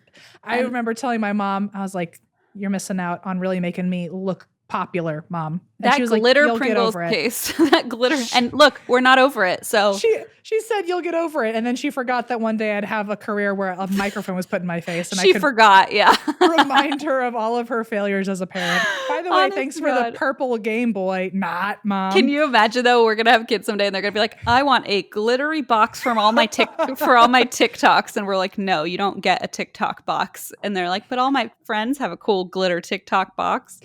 A TikTok box. I don't even know what that is, but listen, honestly, if my mom's biggest failure is that I never got my Pringles case, then I guess she's an okay mom. I know. If that was the trauma of our childhood, then I'm so mad. I'm still so mad. Okay, anyway, moving on. I'll say things to that to my mom. She's like, oh, so we're not going to talk about like all the things that actually were terrible, like the divorce and all these things. And I'm like, no. I'm more concerned about my Pringles cup. And she's like, I guess that's good. It's like, I live on top of a fucking cemetery, Mom. Can I just have my sandwich case? Give me one goddamn thing. Thank you. Okay. Anyway, so he had the science fair. He was very excited about the science fair, as I'm sure both of us probably would have been / were. If I find out he made a fucking cat box, I'm going to lose it. And he made millions. No. So it was June 4th, 2010. She took Terry, the stepmom, took Kyron to school. And the science fair was happening that morning. And Kyron's exhibit was on red-eyed tree frogs. And it was really precious. And he was 7 years old and he had this adorable poster with like tree frogs and stuff and a whole exhibit on it. And it was sort of an open house kind of day where parents could come in and out and school wouldn't officially start until 10 a.m. So classes weren't necessarily happening yet. Terry took a photo of Kyron in front of his tree frog poster, and we'll show a picture of that on the YouTube if you want to see it, or you can just Google it. And she left soon after that around 8:45 a.m. So according to Terry, the last time she saw Kyron, he was walking toward his classroom. She ran errands that day at 2 different Fred Meyer grocery stores until about 10 a.m. And between then and 11:39 a.m., Terry drove her young daughter, Kiara, around town in an attempt to use the motion of the car to soothe her earache because she wasn't sleeping. Aw. Yeah. So she then said that once she had gotten her daughter home and to bed, that she went to a local gym, worked out until about 12:40, and then by 1:21 p.m., she had arrived home and posted photos of Kyron at the science fair on Facebook. So later that day at 3:30, Terry Kane, so Kyron's dad, and their daughter Kiara walked to the bus stop to meet Kyron to pick him up. When the bus arrived, though, the driver told them that Kyron had not boarded the bus after school had not boarded the bus after school that day. So Terry called the school only to be informed by the school secretary that, as far as anyone there knew, Kyron had not been at school at all since the science fair, and he had actually been marked absent. So, realizing that Kyron was missing, the secretary then called 911, and soon after, an automated message went out to the entire school district announcing that Kyron hadn't returned home from school that day. A search immediately took place, focusing mostly on a 2-mile radius around the elementary school and on Sauvie Island, which is about 6 miles away. And according to those who knew him, he would never walk out of school. So some people were saying like maybe Gotcha. he just kind of wandered off after the science fair. They did question parents immediately after this, and they questioned the adults obviously right away, especially Terry, because she's the one who had brought him to school and had, for all intents and purposes, been the last person to see him. Right. And meanwhile, Desiree, so Kyron's mom, who lives a couple hours away, and her husband raced up to Portland. And Desiree called Terry, the stepmom, to let her know, like, hey, we're coming up to Portland. And apparently Terry responded, oh, you are? And Desiree was like, yeah, of course I am. My literal child is missing. But thank you for acting in such Why a would weird, why would you act like that? like super like taken aback almost. And so Desiree was like, I was really weirded out by that. But I was like, of course I'm fucking coming. Like my child is missing. Right. So now all 4 parents are together. So both parents had remarried and all step-parents are there as well. So on the local news, they all appeared devastated. But Terry is like, you can see this. It's really weird. She's like grabbing onto Desiree and like holding her arm. The stepmom is to like Kyron's mom holding her arm. And the newscaster is like commenting like, look at the strange body language between the mother and stepmother. So it's just like a weird, awkward scenario from the start. And like I said, investigators are starting by looking into the parents, which makes sense. And they start with these lie detector tests. So everyone's obviously agreeing to take a lie detector because their kid is missing. And that is until they get to Terry. So they tell Terry to take a lie detector test. First of all, she's very hesitant about participating in this. And when she finally does, when they ask her about the day Kyron went missing, she claims she saw a stranger at the school during the science fair. Somebody she said she didn't recognize. But they said, can you describe this person? And she could not describe them. And also, like, nobody else at the school noticed a weird adult hanging around besides her, I guess. Nobody else. Great. And you'd think, like, other parents would have seen if there was, like, a sketchy person Well, also, like, I mean, I don't know about other schools or what school they went to, but, like, at my school, like, all the parents kind of knew each other. So it'd be like if you saw someone that you didn't recognize, they'd be out of place. Like other people would have noticed it, right? Yeah, and that's like I many think people would have made comments of like, "Oh, who's that?" Yeah, and I think honestly, at like a bigger school, I can see the other argument too, where it's like that you wouldn't know every parent, so why would you say I saw someone I didn't recognize? Right. If like you don't know everybody, you don't know everybody's parents. It just seems like a strange thing to say. I saw someone. Everyone was a strange person I didn't know. So how would that person stand out differently? Exactly. So that was a little weird, especially because then they said, "Well, who was it? Like, describe them," and she couldn't. So it was just a strange note that was the first thing she said on the lie detector test. The police asked her to recount the day, and she gave this timeline that I explained earlier of going to Fred Meyer's and going to the gym and driving Kiara around. Interestingly enough, an acquaintance of Terry's who was interviewed later on the news said she passed Terry at one of the Fred Meyer's locations, and it was like they were just acquaintances, they weren't friends, but like she had passed her, and Terry was kind of like, hey, and like stopped her, and the lady was like, it was kind of weird. She insisted on showing me photos of Kyron at the science fair from that morning. Ew, for like an alibi. Yeah, right? Like that's sketchy, I think. Yeah. And the woman was like, I don't really even know her that well. It was very weird. She like kind of forcefully like showed me photos on her phone of Kyron. I guess she could have argued like, oh, I'm just a mom proud of my kid. So proud, right? Like I've had people like in the middle of a store be like, look at this. And it's like, okay, thank you. Look at my child's cat box. It's so beautiful. But then usually I could like slowly back away. Like my mother probably would chase those people and be like, you're not looking at the disco ball. So yeah. But have you seen the motion sensing lights? Yeah, but that's true. And I feel like usually you would know that that's that person. Like you would know like, oh God, here comes Janet. She's always going to show me pictures of her child's latest invention or of the pictures of her cat or whatever it may be. Sorry, I'm pouring more wine. Good. But or whatever that may be. But like this was not a scenario where that lady basically this lady was like, I don't know what was going on, but it was really weird. She stopped me and like forced me to look at these photos. So it wasn't in her character, if that makes sense. Like it wasn't expected behavior of hers. It was just very strange.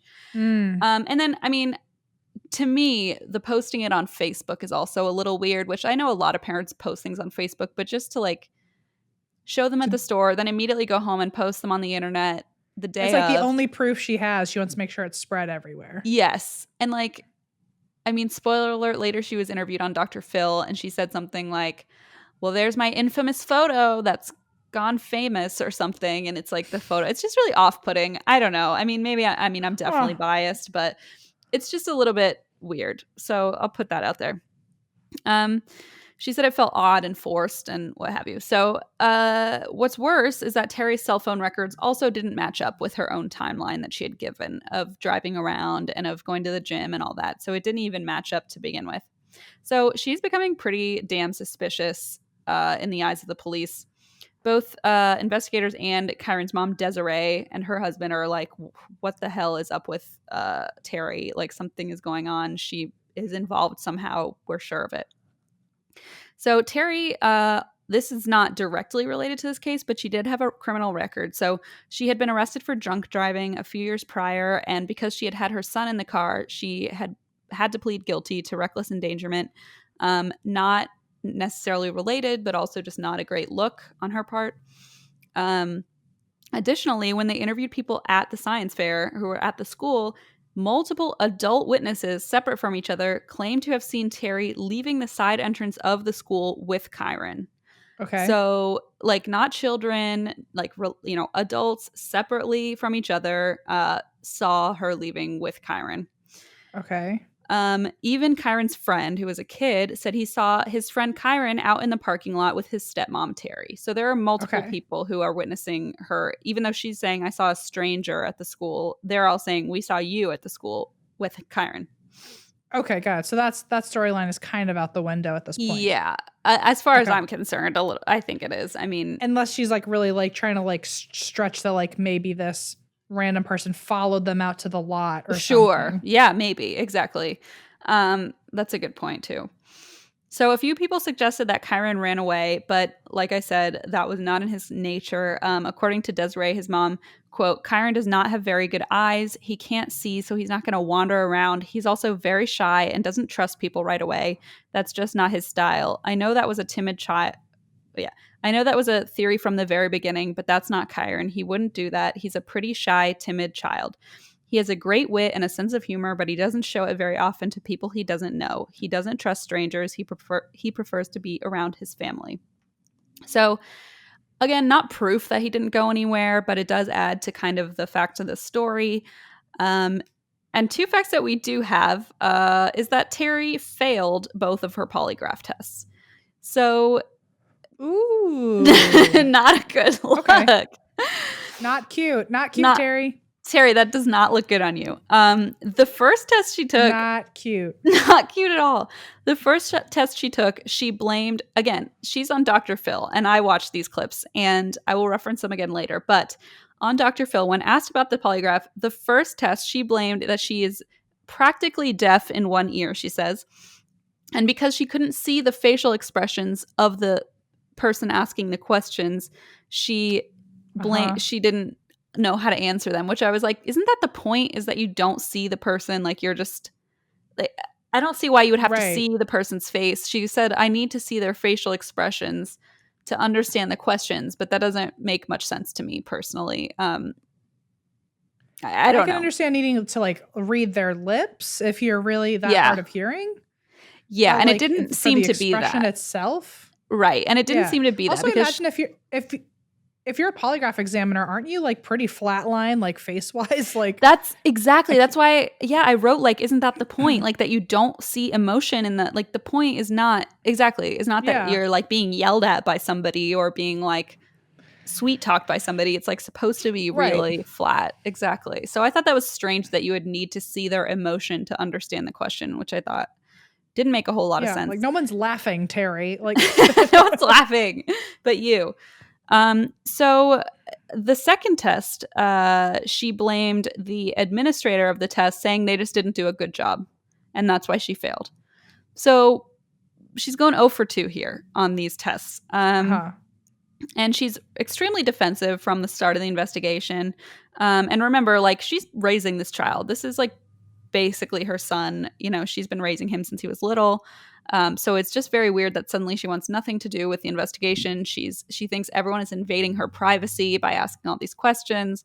And they're like, we're literally, all 3 other parents are like, we will give you everything to try and find him. And she's just holding off, which is a little weird. So on June 12th, around 300 trained rescuers were on the ground searching wooded areas near Skyline Elementary. The search for Kyron spanned over 10 days, and it was the largest in Oregon history and included over 1,300 searchers from Oregon, Washington, and California.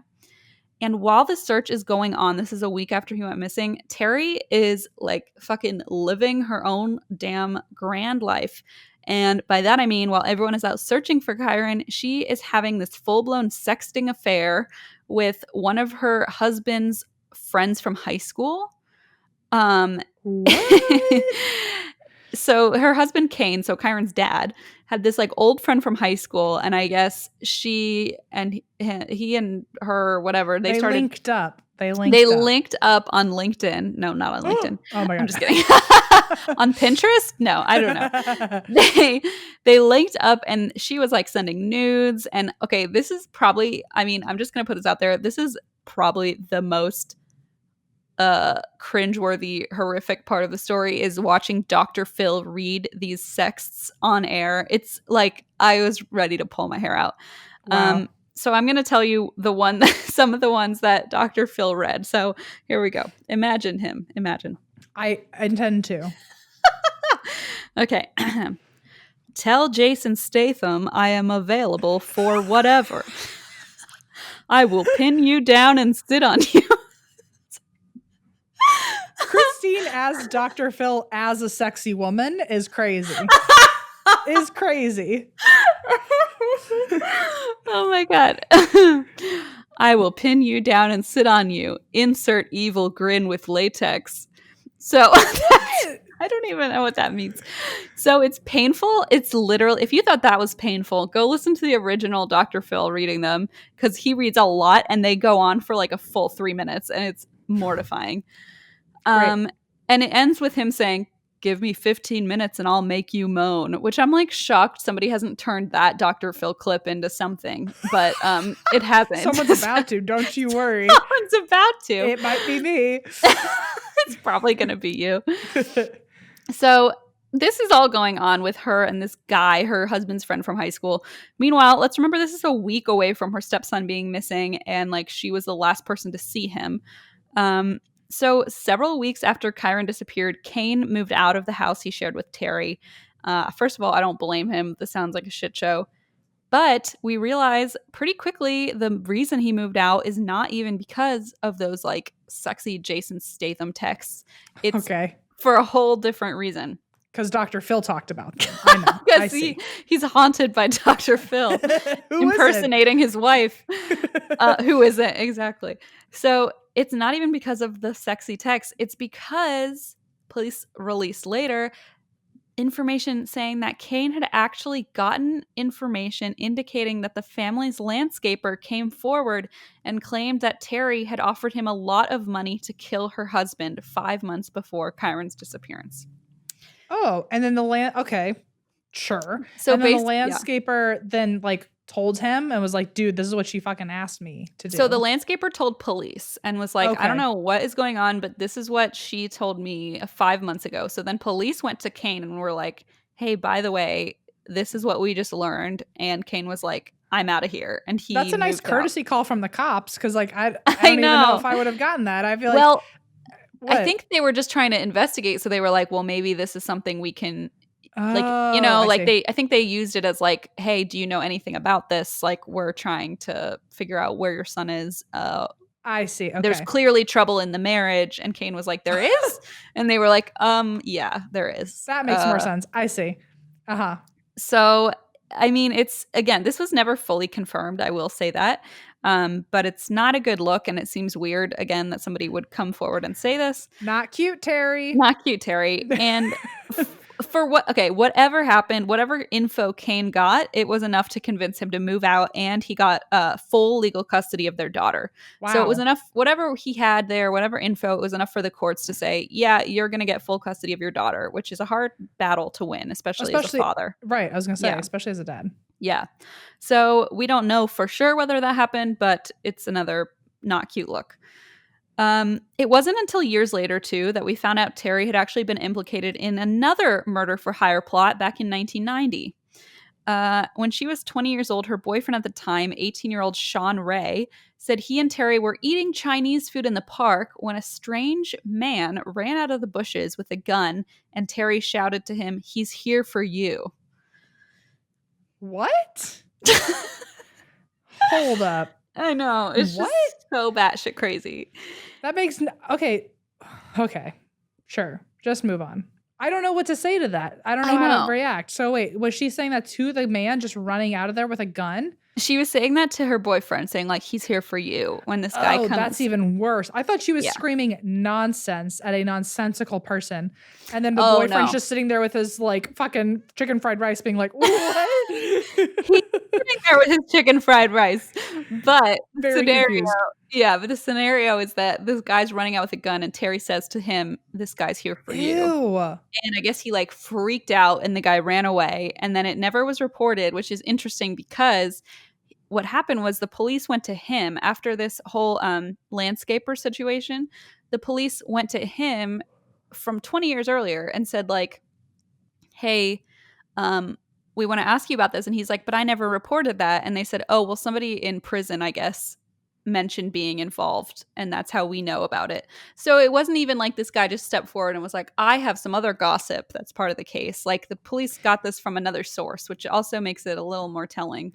It's like she's lucked out by not having to explain herself so many times. And now it's all collapsing on her. Yeah. And now she's in the center of all of it. Exactly.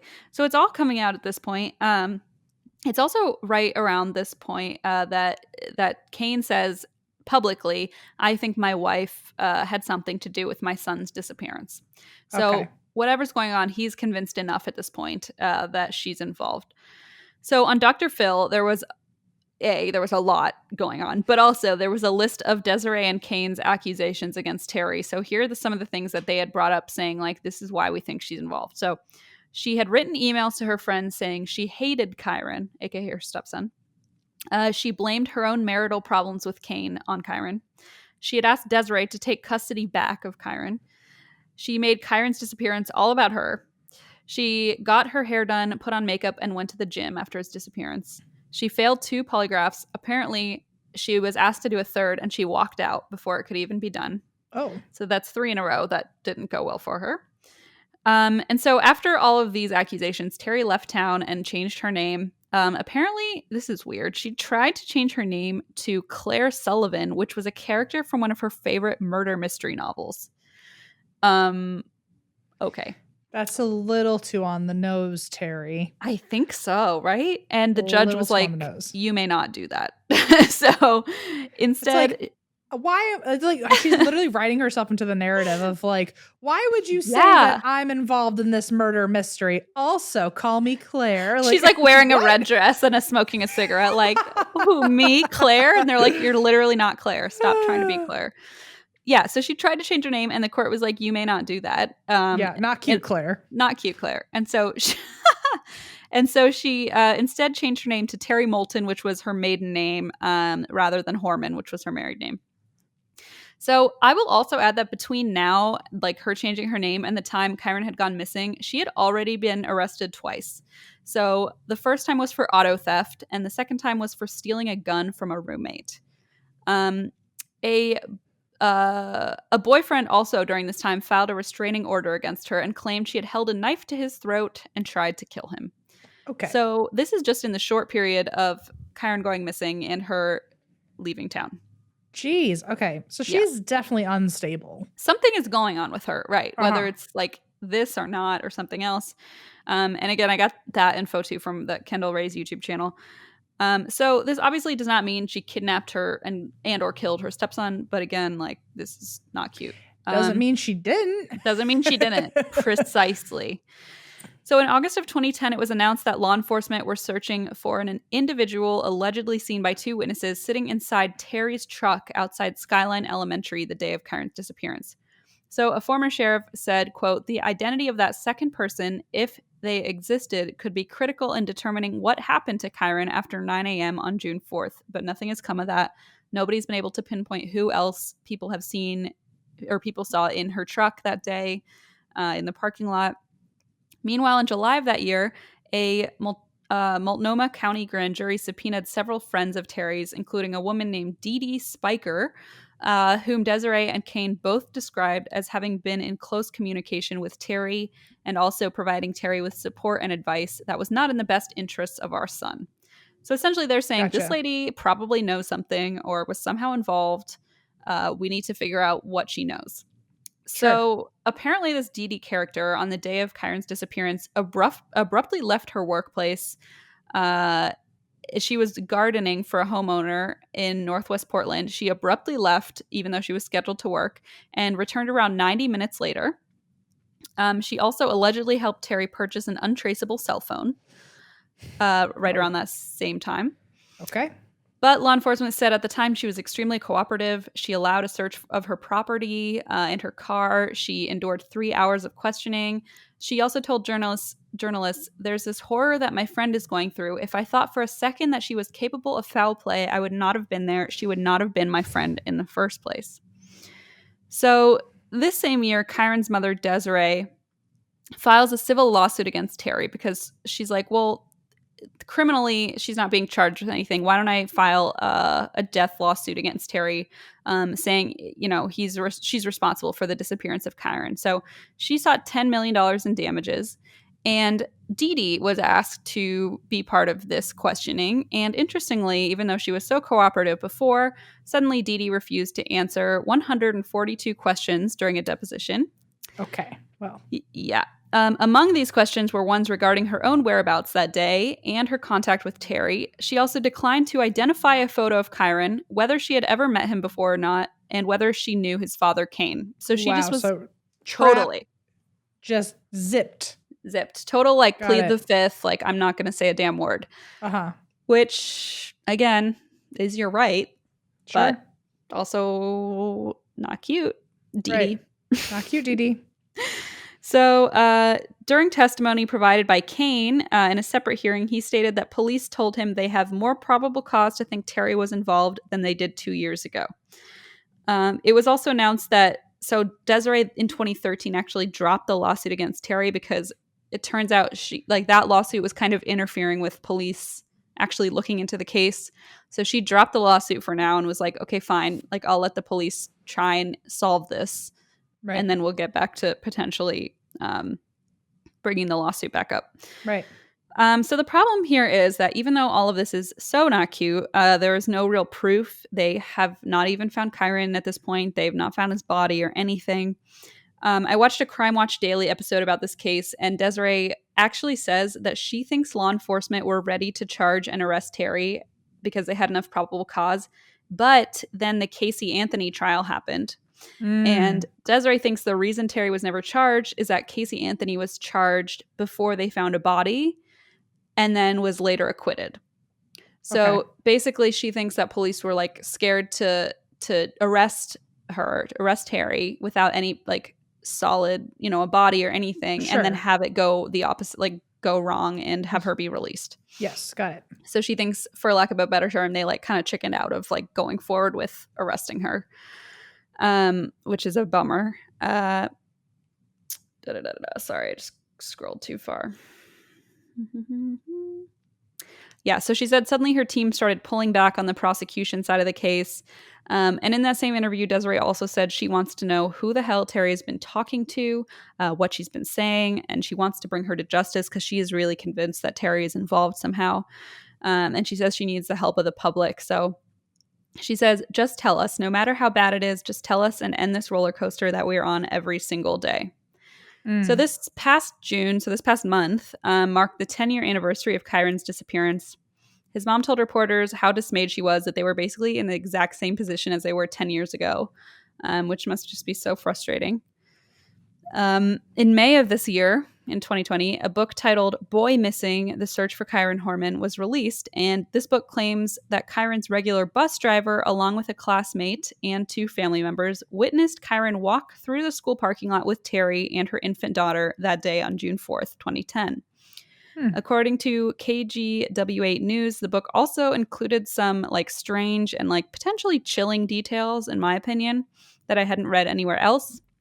Like the fact that Terry washed Kyron's jacket and backpack the day he disappeared, which was not a thing that normally happened. Just strange. The book also claims that items Terry had allegedly bought at Fred Meyer that day, including like a bottle of Motrin, none of them were ever found. So there's like no proof that she actually bought anything at these stores, except to show that lady a picture of her stepson, I guess. Right. The book also raised questions about an unexplained injury on Terry Horman's leg that I also had never heard about, which was like this gash below her knee, which Horman said she dropped a weight on her leg at the gym. But there was never any like further investigation or explanation of that injury. Okay.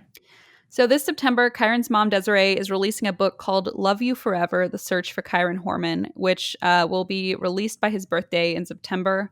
She said the money she receives from the book will be donated to a missing children's nonprofit.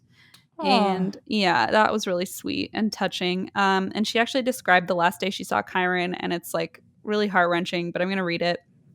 She said, the last day I saw Kyron was actually 2 weeks prior to June 4th. He was going to his father and stepmother's house, but he didn't want to go back. He wanted to stay with me. It was an emotional exchange.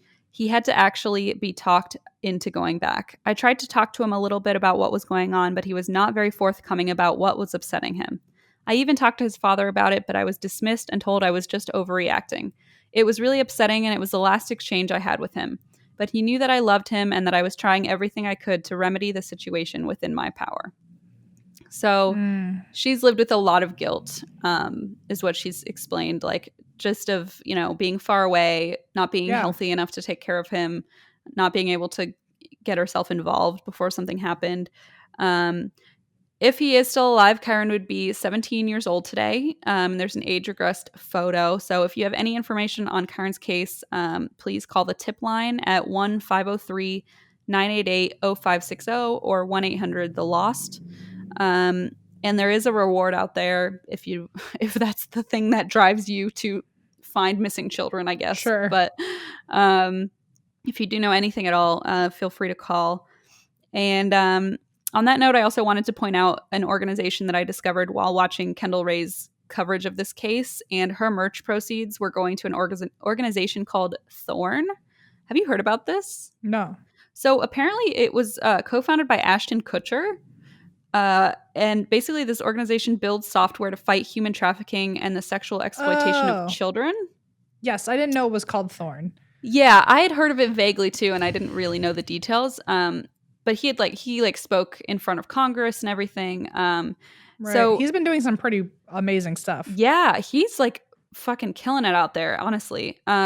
So apparently according to their website, reports of child sexual abuse material online have increased 10,000% since 2004. And that's just the nature of the internet and all that. The organization's goal is to eliminate child sexual abuse from the internet. And again, I know this isn't necessarily directly related, but it does have to do with missing children. And so I thought it was relevant. And this is something you can do if you feel so inclined. If you go to their website, thorn.org, you can watch a TED Talk about eliminating child sexual abuse from the internet and see what you can do to help. Gotcha. So that is the story of Kyle Horman. And hopefully there are some answers because it's been a long time. Wow. Well, yikes. And that's also an episode of Unsolved Mysteries. That is not. That's just me finding unsolved stories that I was interested in. I see. Okay. I was like, can I see it there? No. But I can see it other places. Got it. Other places. Well, cool. I mean, not cool. Wow. I never know how to end these. It's because I say awful things and then go, anyway, take it away. And you're like, I don't want to, though. So I'm like, here I go juggling. That's my fault. That's okay. Also, I like your decor right now where you have a whole cart and only one item on the cart. It's one item. Guess what it is, everyone? The most valuable item. It is a bottle of wine adorned by lemon lights. Adorned. By a string of lemon lights. By the way, Lemon says hi. No, don't say that. I'm going to cry. He says a whole lot of nothing because I don't check on him. Anyway, in case for those of you who don't know, Lemon is still in LA with me. Don't worry. Too much of a city guy. I'm handling it. Don't worry. Well, I hope I could see you again soon. It's been like a hot month. I know. Well, I was going to fly back like pretty soon after, and then like everything shut down again. And I was like, okay, I guess this is not safe right now. So I'm holding off until we figure out when I'm safe to fly. So in due time. Well, I just miss you. That's all. I miss you too. I miss you too. We should FaceTime later. Not that we've talked not enough today. So.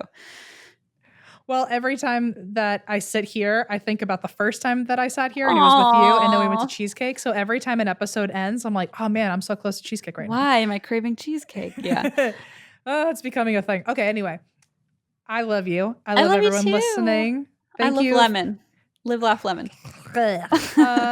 Thank you for episode 181 or 182. You can check out other stuff from us on our socials at ATWWD Podcast or our website, and that's what we drink.com, where you can also submit your listener stories for our listener episode, which we put out on the first of every month.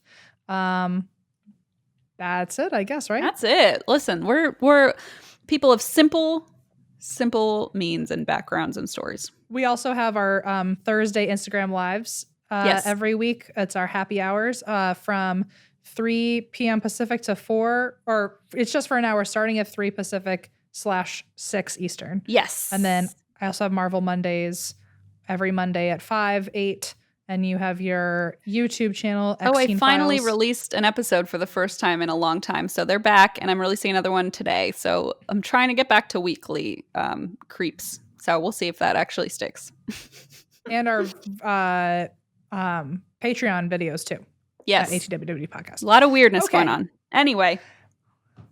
All right. Thanks for all of this and nothing at all at once, Christine. How beautiful. How beautiful. You're welcome. I love you. And that's why we drink. I love you too. Okay, bye.